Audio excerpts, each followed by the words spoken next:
It's time to talk about the association on the Bill Riley Show with a coach, Gordy Chiesa. The longtime Jazz assistant gives in-depth analysis on anything Utah Jazz and the NBA. The Gordy Chiesa interview is brought to you by Budweiser. Please drink responsibly. Now here's Bill Riley with a coach on Utah's #1 sports talk, ESPN 700. Got playoff basketball again tonight as they rage on. Denver got a 1-0 lead over Portland last night, and Philly leveled out their series with the Toronto Raptors last night.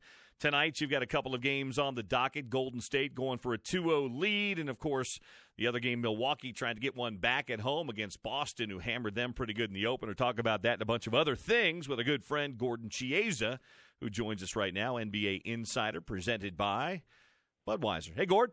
Bill, how's it going? Good, man, good. Let me ask you before we get into that, what was your go-to sports magazine growing up? Sports Illustrated, Sporting News? Well, when you were growing up, there was no ESPN or ESPN, the magazine, but did you ever have a sports magazine delivered to your house? Yeah, Sporting News. Yeah, me too. I started with Sporting News even before I went to Sports Illustrated. And that was baseball was absolutely huge back in the 60s and 70s. I mean, it's hard to believe now, but it was. And every baseball statistic and all the minor league AAAs, it was really kind of neat. Yeah, that's what I said, too. I was such a baseball fan, and I played baseball growing up. And back in the day in the newspaper, you could only get the box scores of whatever the time zone was you lived in. So if you wanted those West Coast box scores and statistics, because Sporting News did that too, that's what I love. My grandfather had it, and so when I was about 8 or 9 years old, my mom got me a subscription to Sporting News. It was great. I love it. You know, being nostalgic is a very treacherous emotion. It really is. The Houston Rockets are nostalgic for officiating that would actually go their way. What did you make of Game 1 and what's happened over the last 2 days in between those games? And maybe more importantly, what are you expecting tonight? Well, the first thing tonight is that Scott Foster's refereeing the game tonight, and he's had a running feud with Chris Paul and James Harden, where he's not officiated a game with Houston playing since February. And with Scott Foster's refereeing, the Rockets are 0-6. So the NBA made a statement basically that we're not going to put up with anybody complaining about who's fouling who or not. Both teams are at the disadvantage as far as complaining way too much. If you're a Jazz fan, your visualization right now of the most recent series where Chris Paul and James Harden literally on every call they complain about it if it's not favorable towards them. So I see tonight's going to be a very hard-fought game. If you're a player, Bill, on the floor, you got to be crazy to be so ultra-aggressive. They're going to call fouls early on both teams. So the storyline's going to be, Bill, what players can stay on the floor without being in early foul trouble. And, Bill, segue to that. I'm often asked by Jazz fans, you know, was there anybody that you guys didn't like to have referee games? So, Bill, I made a little mini list in honor of the Rockets Warriors game. Bill, here's 5 referees in Jazz basketball history in the playoffs that we didn't like to have on games. We never hardly won, and then 5 positive. Here's the 5 ones that we hardly ever won. Darryl Garrison, Earl Strom, Jackie Neese, you're laughing, Jackie Neese, Ronnie Nunn, and Jack Madden. Those were the guys you did not want to see when they came up. It was usually a bad night for the Jazz when any one of those 5 guys refereed. That's right. It's been playoff games. So when they refereed, the chances of us winning were absolutely lesser. Now, here's the positive. When these guys refereed, they let Karl Malone be physical. That's the first thing. And they let everybody in our team be physical.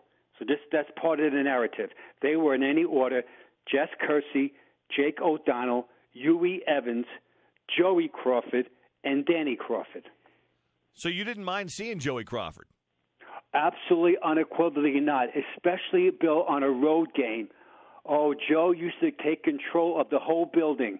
He was in absolute control of everybody in the building, including the hot dog guys, including the soda vendors. He's in charge of everybody. On a road game, he was absolutely wonderful. So you tell me, Gordy, we know there's a long-standing feud with Scott Foster and the Rockets. Now, they didn't make this assignment over the last couple of days. These assignments came out before the series even began. So, correct. But in the NBA's best interest, if there's a running feud between an official and members of one particular team in general, is it the best idea that Scott Foster's doing a game here, or should he be assigned to another series? It's the best interest of the NBA to have Scott Foster do the game because really? It takes away the integrity of the officiating. You can't allow any sort of exterior forces affect who's doing the game. These guys are the top of their game. Officiating is absolutely so hard in basketball. What's a foul? What's advantageous? What's not a foul? I'm glad they did it. I would never let the Rockets or the ownership level of the Rockets or any other NBA team dictate to the NBA who should do the games. All right, here's what I said yesterday, and you can agree or disagree. We do oftentimes disagree, but I said, players and coaches only want consistency. They want whatever the call to be is that's how the call is, both sides, both ends of the floor. And, game one, there was obviously a discrepancy. Houston was officiated differently in game one than they were, say, in the Jazz series. And they made no bones about that. Rudy Gobert even talked a little bit about that. He wasn't able to close out on guys the way the Warriors were able to close out on guys there. I said how the game is officiated tonight is probably how we'll see it the rest of the series. Do you agree? Agreed. Yeah, much tighter. There'll be no leeway. Anybody looks at the referee's cross-side, there'll be technical fouls and those stern warnings, and they're going to control the game. So here's the reality. Closing out to James Harden. Now, James Harden is an elite player that's got an element of gamemanship. So often he kicks his legs out to try to entice the referees to call that foul. Now, Draymond Green, who's a lot of times in switch defenses guarding him, he also leans his body forward, or maybe he kicks his leg out to take away James Harden-type airspace. So we'll see. What you have to do with simplified, you have to let the player land in a natural spot. Oh, by the way, Harden shot 4 for 16 from three-point shots in game one. So he's wigging out during the game in that last non-call, which is the correct call. That's all part of the byproduct of having a high level of frustration. It's hard to feel bad for either one of these teams because I would tell you, Gordy, just as a guy that watches the NBA, you watch it even closer than I do, I would say these two teams in particular are probably more hard on officials than any other two teams in the league. Would you agree? I agree, absolutely. And from the head coach all the way down to the players. That is correct, right. So they think that that's a level of gamemanship of doing that, and they're trying to secure a subconscious advantage. And sometimes they do, but in playoff basketball, these referees are the top of their game, and they're so hardened over refereeing superstar players. So they're so used to it that they don't really blink. In the big picture, they do a great job. And Jazz basketball, they'll learn from this. They'll learn that you got to pick your spots when to get technical fouls to make the referee aware of what is going on, especially on body checking. Usually speaking, Bill, the team that loses a game after the game says these awful words, I wish we were more physical during the game. Now, the question would be, can we be physical within the rules without getting blatant fouls called on us? That's the issue, and that's the storyline. If we were laying odds tonight, Gordy, of the first guy to get a technical foul, who would you place your money on? Kevin Durant. Really? Even ahead of Draymond Green? Correct. Okay. So your money is on Kevin Durant to get the first technical foul tonight? Yes. Okay. I will say this. I think maybe James Harden gets a technical foul tonight. Okay, if he does, then he has no sympathy at all from anybody in America, minus people living in Houston time zone. Well, I don't think anybody that gets a technical foul tonight has any sympathy outside their own fan base. That is correct. Yeah. And that's all part of it. There's nothing regular, Bill, about the NBA playoffs. That's what makes it. There's so many ups and downs. There's so many subplots. There's absolutely ultimate drama during the game and after the game. You have to keep yourself relatively on the better players, mentally even keel. Gordy, did you agree or disagree from a coaching standpoint with Mike D'Antoni's complaints? I disagree. You do? Absolutely. Okay, so he thought there should have been at least 12 more free throws for James Harden. You disagree with that? Oh, absolutely, strongly disagree. Okay. He's just trying to help his player get the next call. That works in the high school basketball, maybe, or maybe even What do you think, Bill? Division I basketball, maybe, but not in a big, bad NBA. No way. Because these referees see the guys play all the time, and they know all the players' nuances of how they try to gain an advantage and try to hide their again, lack of a better word, their gamemanship to secure the call. The other game tonight's Boston and Milwaukee. Boston slapped Milwaukee around pretty good in that first game. What, they beat them by 32, 22? Yeah, I think it was 112-90. So they got them by about 22 points. Correct. What's Milwaukee do tonight differently? What's Boston do tonight? Who do you like tonight? Well, the first thing, Boston absolutely had suffocating defense against the Milwaukee Bucks, where minus Giannis, who struggled against the one-on-one defense by Al Horford, Eric Bledsoe and Sterling Brown, Bill, go combined 1 for 12.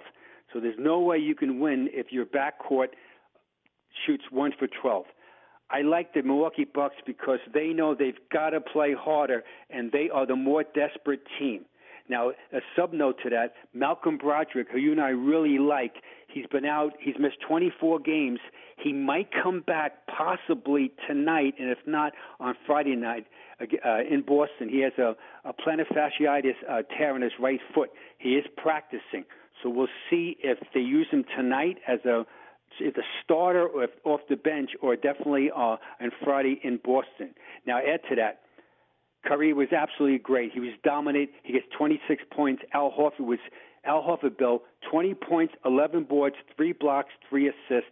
Jaylen Brown was great. Gordon Hayward was tremendous.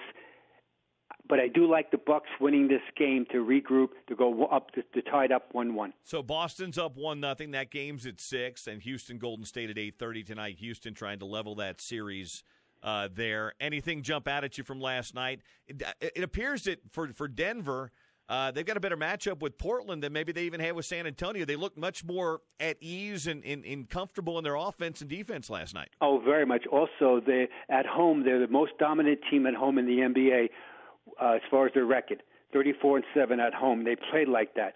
Now, Nikola Jokic, who we all love, 37 points, Bill. From the floor, 11 for 18.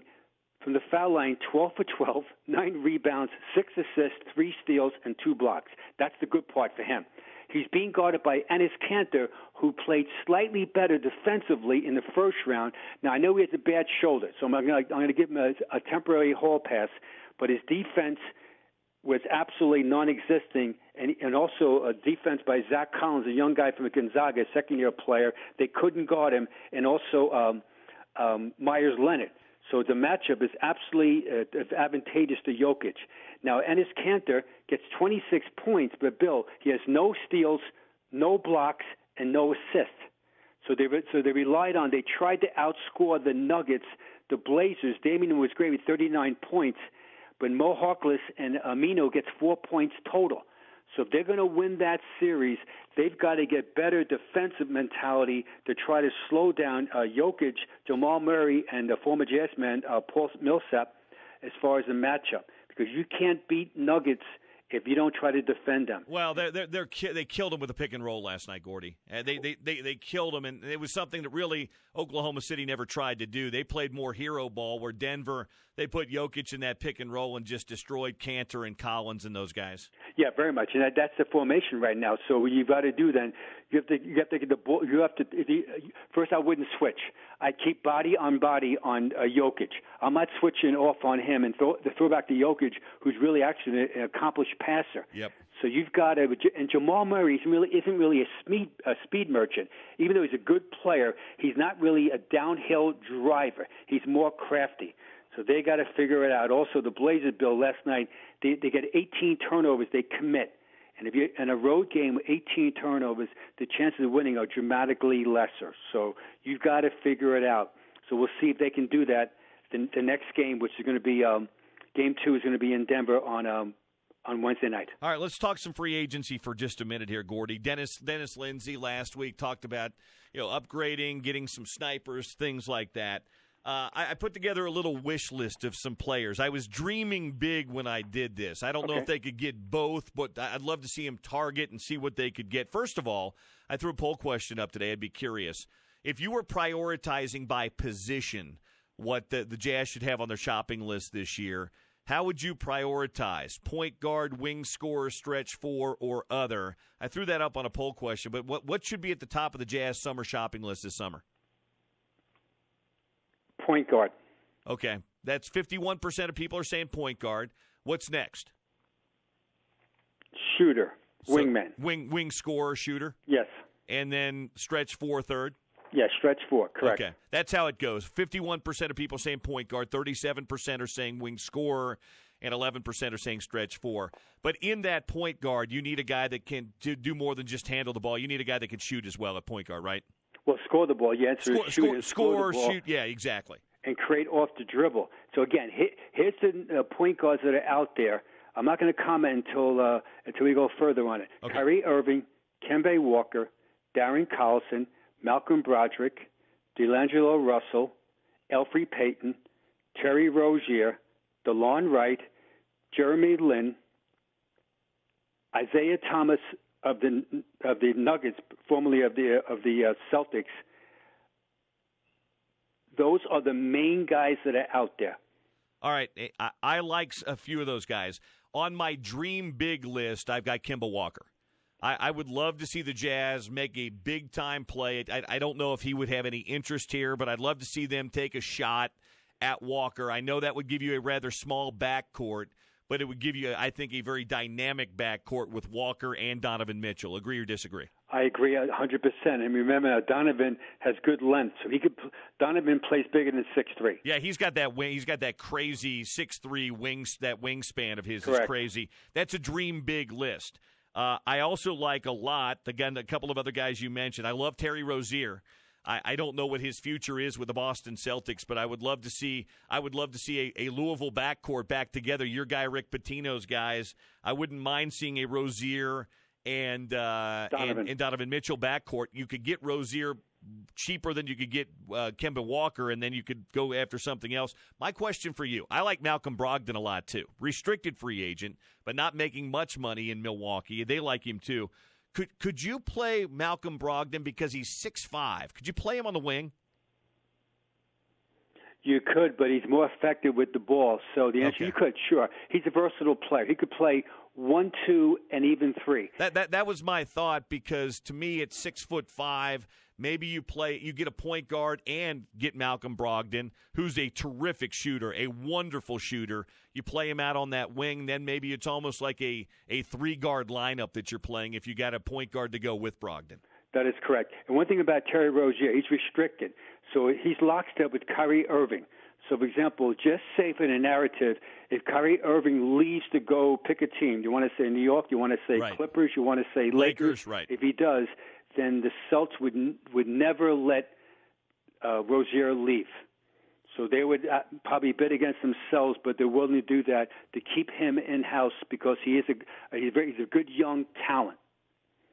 Yeah, I think that in Rozier's world, he would probably love to see Kyrie Irving leave, because that means more minutes for him, bigger role for him, and more money for him. That is correct. Now, Bill Getty, let's add to that. With small forward wing wish list would be, here's some people on there right now. Darius Miller, underrated from the Pelicans, shooter. Terrence Ross, shooter from the Magic. Bojan Bogdanovic, shooter from the Indiana Pacers. Chris Middleton, player option, $13 million from the Bucks. Yeah, I don't think that he's too key, isn't he, for the Bucks? I mean, the Bucks would not likely. Can the Bucks afford to pay he and Brogdon? And also, you left out also Lopez, Yeah. the center. Yeah. The answer is they're going to pay 2 out of 3. My guess would be it would be Brogdon and Middleton, and let Lopez go because of the Greek freak and his ability to guard and defend at 7 feet tall. Very much, which means Lopez then is out there as far as a big guy that's again, he's an effective player, meaning Brook Lopez. He's a 3-point shooter for a big guy, and he does play hard defensively. And he's a perfect guy on a deep team to be your 5th starter, not number 1, 2, or 3, but 5th. What do you see as the market for Tobias Harris, and what are the rumblings you're hearing? Because he's, again, on the dream list for me. If you weren't getting a Kemba Walker, because you can command big money, is Tobias Harris a max guy or close to it? I would not give him that, but the answer is Philadelphia might, if they move on from Jimmy Butler, Right. to keep him there because you don't make that trade and trading deadline. No, you only rent him for 4 months then, so they're probably going to give him a whole bunch of money. Myself personally, I would not do that. He's in a range of, we'll say, $20 million versus that dreadful max contract in his age group would be like $26 million. Do you like Mirotic as a possibility? Because I don't know that he's coming back to Milwaukee. Yeah, the answer is I like his shooting ability. His defense is erratic, but he can shoot the ball on a pick and pop, so it makes him very interesting. Yes, the answer is do. I like him. I like the best guy of all of them, though, Julius Randle. Randle's got the most talent. He's not a range shooter as far as deep range, but he can make 18-footer, but he's got talent. And his contract is only $9 million player option for the Pelicans. And, again, what you want to do in free agency, you want to add talent to your group, and he would be a guy that the Jazz could be staring at also. What do you think it's going to take to get Mike Conley out of Memphis? Let's assume they make the play to keep DeLon Wright. They're going to pay DeLon Wright to be their point guard of the next 4 years. What do the Jazz, because you're going to have to trade for Mike Conley. The Jazz don't have that many assets right now, do they, Gordy? That is correct. That's right. The assets as far as what the Grizzlies want. So it would take. It's going to take picks and a player, right? Oh, very much. Oh, absolutely. That's an understatement. Yeah, it would take. Again, the way their roster, the way the Grizzlies roster is. It would take them. The Jazz don't have enough to make that trade. I don't. See. I don't think they do either because I don't think there's any value in Exum. Do you? I think there would have been value pre-injury to him if they would have made that move in February, but I don't know that there's value in Exum. I don't think their picks are good enough, and I don't think they have another asset they'd be willing to part with. Do you? Correct. The answer is absolutely correct. So remember, it was just say it was Rubio for the discussion. Even though the trade point guard for point guard, it had to be a sign-in trade because he's a free agent. So which means they would take Rubio as part of it to be what? The backup to DeLon Wright, possibly. Yeah, and I don't think Ricky wants that, right? Correct. No. See, again, there's so many moving parts. Your point is well taken, and that's what happens is that you move on from a certain thing back in February, then it things change because in the NBA, like any business, things are always evolving, and you have to make a value judgment what you want to do at that moment for future. It's that balancing act between future goals or immediate winning or intermediate as far as winning, as far as economics of it, of not overpaying dramatically on non-difference makers. May I say to you, Bill, in playoff games, oh, by the way, are our three best guys better than your three best guys in the fourth quarter on the floor? That's what it comes down to in playoff basketball. Our three best guys versus your three best guys. With everyone else on the as floor mates might make winning baskets for you, but it's all based on the three main guys being double-teamed or triple-teamed to make that shot for you. I really like Malcolm Brogdon. I think you do too. Let's say the Jazz really made a play for him. Could you foresee the Jazz moving Donovan to point guard and playing Brogdon at the shooting guard? Because that's really what he is in Milwaukee. Bledsoe's your point guard, and Brogdon plays off a little bit. Could you do that if you're the Jazz? Yes. The answer is yes, you would. Yeah, and they both could play with the ball, though. In other words, right. In that scenario, there would be almost like old school, not really a point guard, but both, quote, guards. Both those guys are guards where they could enter the ball offensively, and when the ball is a swing on perimeter, on the second side of the ball, on the floor, on a live dribble catch, those guys could do some serious damage. So, again, Donovan Mitchell is a huge component because he's going to attract other players either via free agency or possibly trades. And, the Jazz, again, is that they're a good team. They're good. So another question is, can they get better as far as this off season to try to help themselves as far as scoring the ball? That's a huge factor. Bill, before I forget, we haven't talked about it as far as the most recent Jazz knocking out 4-1. What's disturbing about this was that Joe Ingles, who's really a good, solid player, do you realize that Joe did not take a free throw attempt in all 5 games? That's for a guy that's got to be a scorer for you, whether he's a wing scorer or a backcourt scorer. If you're considered to be a scorer or shooter, you've got to get to the line. Right. He didn't take a free throw, and he averaged 30 minutes a game. So that'd be a classic example of trying to create off the dribble. Whoever the Jazz take on this summer, along with Joe Ingles type people and Donovan Mitchell and Royce O'Neal, they need somebody that's I call it a ball striker, that they can strike off the dribble to make plays, especially in playoff games. How about this for a dream scenario? You sign Mirotic as a free agent and Malcolm Brogdon as a free agent this summer if you're the Utah Jazz. That'd be good. That would improve their team as far as shooting the ball. Dennis Lindsey talked about snipers. Both those guys are fantastic three-point shooters. Both are 40+% three-point shooters over the course of different parts of the season. And then you maybe move Joe Ingles to your, do you move Joe Ingles to off the bench, or you keep Joe at your 3 and you play Mirotic at the 4? Then the question becomes, what do you do with Derek Favors? Well, Derek Favors really has value with the Jazz because view him as a starting power forward at $12 million a year, which is in range, and then view him as the backup center at $6 million. Now, God forbid Rudy ever gets hurt. This year, Rudy did not get hurt. He played in 81 games. So Derek would be the backup to Rudy, and a good backup, to say the least, as far as being a center, and he adds value as not a stretch 4, but as a mid-range of 4. So you actually, Derek Favors is very valued as far as in Jazz basketball. All right, give me your list today real quick. Okay, my list today is in honor of the late, great, unfortunately passed away last week, John Havlicek.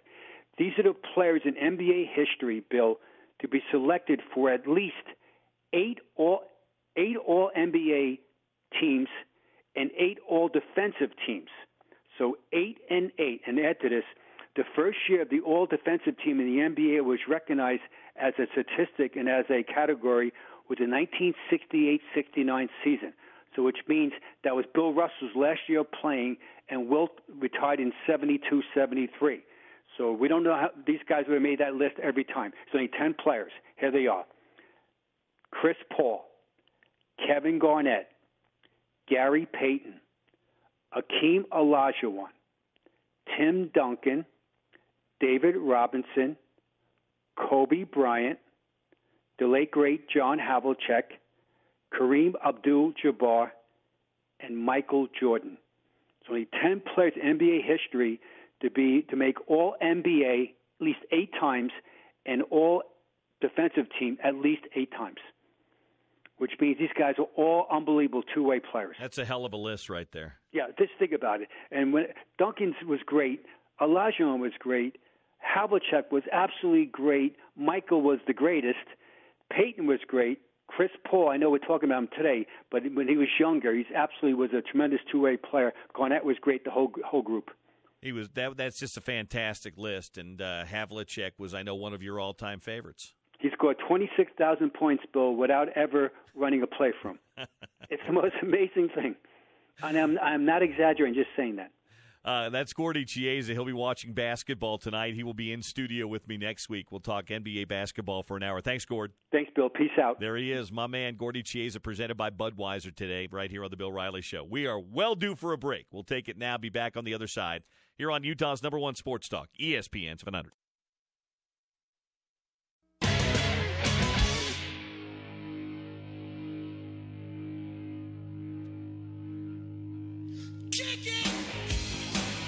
The voice of the Utes and Real Salt Lake, Bill Riley, is your best friend for sports talk in the middays. Did we just become best friends? Yep. As he's always talking Utes, RSL, Jazz, and more here on ESPN 700. All right, good to have you in today. Bill Riley Show, ESPN 700. My thanks, as always, to the great Gordon Chiesa for jumping on board with me here on Utah's #1 sports talk. We were talking about free agency in the Utah Jazz. Nobody knows anything right now. I have no idea what the Jazz have interest in. I do know that they need to upgrade their roster, get better shooting, better scoring. And I don't know what interest other guys have with this. I did say that got some dream guys. I can't get past Kemba Walker. I love his game. I love his offensive game. I love the possibility of pairing him in the backcourt with a guy like Donovan Mitchell. It would be as dynamic a backcourt, I think, as there is in the NBA, not named Steph Curry and Klay Thompson, or Steph Curry and Kevin Durant, depending on how you want to size up that backcourt. I think it would be akin to having a Damian Lillard and a C.J. McCollum. And I think it would be a matchup nightmare for a lot of teams in the NBA. So I'd love to see it if it would be possible. I don't know if it is. But I'd love to see a Kemba Walker and Malcolm Brogdon. That to me, that would be my dream. If I could pick any two guys that I'd love to see join the Utah Jazz this summer, I'd love to see those two guys, because both guys are dynamic shooters and scorers and would give a gigantic upgrade to the Utah Jazz. You'd have to pay big dollars for Kemba Walker, but I don't think you'd have to pay big dollars for Malcolm Brogdon because he's coming off a relatively small contract. I don't know if that's realistic. Probably isn't. A more realistic pairing might be a guy like a Nikolai Mirotic, who the Jazz had some real interest in when he was with the New Orleans Pelicans a few years ago. I think you add him out on the wing, you play him as a stretch four, and you're fantastic there. He can shoot it, he can score it, he rebounds at a decent rate. He's averaged about 7.5 rebounds a game this year between New Orleans and Milwaukee. I don't mind that at all. I don't. And then maybe you could add Malcolm Brogdon. You play Brogdon in the backcourt with Donovan Mitchell. You play Mirotic perhaps at the 4, maybe the 3, Joe perhaps the 3, and Derek Favors is still around for you. I think that's a significant offensive upgrade for the Utah Jazz. Again, I don't know what the possibilities are. I don't know that anybody does. I don't know that Dennis Lindsey at this point in time knows what those possibilities are. It really depends on where these guys finish up and what might happen. I like Terry Rozier an awful lot, but I think, like Gordy said, I think that Kyrie Irving's probably leaving the Boston Celtics to join Kevin Durant someplace. Maybe in New York, maybe with the Clippers, maybe joins LeBron with the Lakers. But if that happens, well, then the Celtics have to go all in on Terry Rozier. I like Mike Conley. I love Mike Conley, in fact. But the Jazz don't have any assets. They don't. They lost their ability to make a trade for Mike Conley at the trade deadline. There's no value right now in Dante Exum. The Jazz draft picks aren't high enough or good enough. And are they willing to give up another player? Who? You know, they had the ability to trade Ricky Rubio at the trade deadline. Ricky had an expiring contract that the Grizzlies could have either used to re-pick up his option or just use his cap space to shed this summer. They lost that. They had the ability to trade Derek Favors. They don't have that one now either. So, as much as I love Mike Conley, I just don't think the Jazz have what it takes to be able to acquire Mike Conley. Unless, Memphis loves Royce O'Neal for some reason. They want you to throw Royce O'Neal in on a deal. I like Darren Collison, but Darren Collison's not a good shooter. I like him as a point guard, but I don't know that Darren Collison's a market upgrade from what you have in Ricky Rubio. He's not going to cost as much, but Darren Collison's not a shooter-scorer. He's a good defender and a decent offensive point guard, but I don't know that he's an upgrade that you want at that position. The other guy I love a lot, too, but I don't know what his price tag is, and I don't know if he had any interest, would be a guy like Tobias Harris. I think Tobias Harris would be that stretch four the Utah Jazz would love to have. But I don't know what Philadelphia's plans for him are, and I don't know what his plans for free agency are. If he wants to come to Salt Lake City to play, if he wants to go back out west to play, wants to stay back east to play, we'll see. So it'll be fun this is the fun part of what we do. We can speculate on all this stuff. We can play the scenarios through. But really, at the end of time, it's how good of recruiters are the Utah Jazz and how much interest is there from the other side.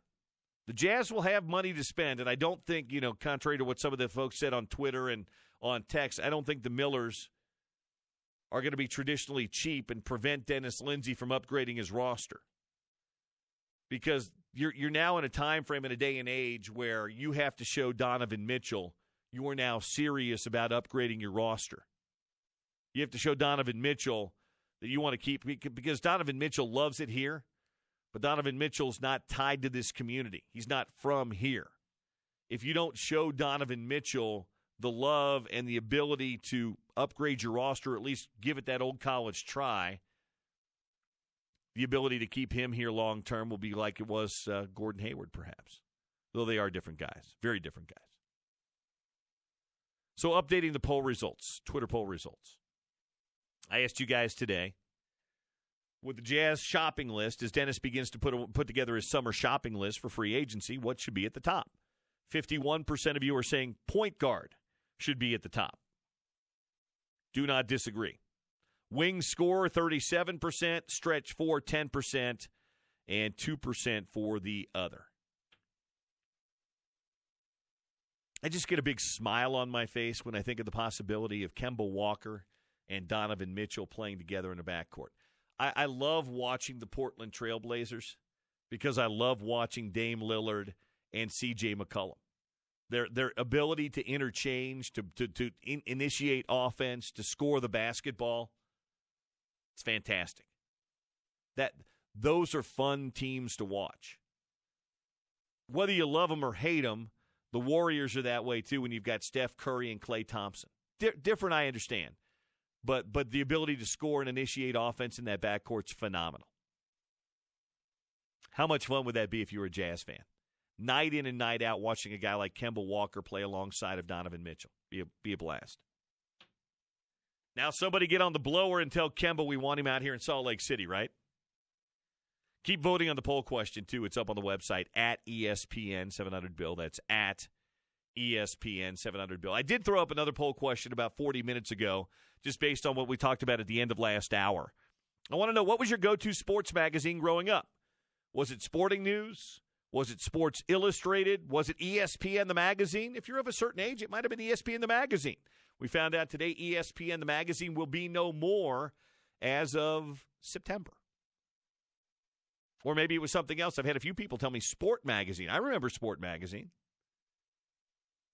Slam Magazine. I think Bartle said he got Slam. He got the subscription to Slam Magazine. So what was yours? Cast your vote there. Right now it's a Sports Illustrated runaway. I thought Sports Illustrated would be the one, but I thought we might get a few more ESPNs or Sporting News. My first was Sporting News. And then I eventually had subscription to Sporting News, Sports Illustrated.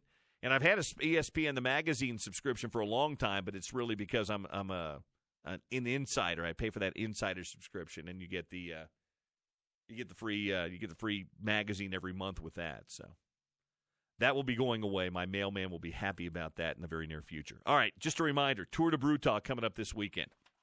If you want to ride in it, it's Utah's premier bike and brew tour and beer festival. It rides all over town, then finalizes down at the Gateway.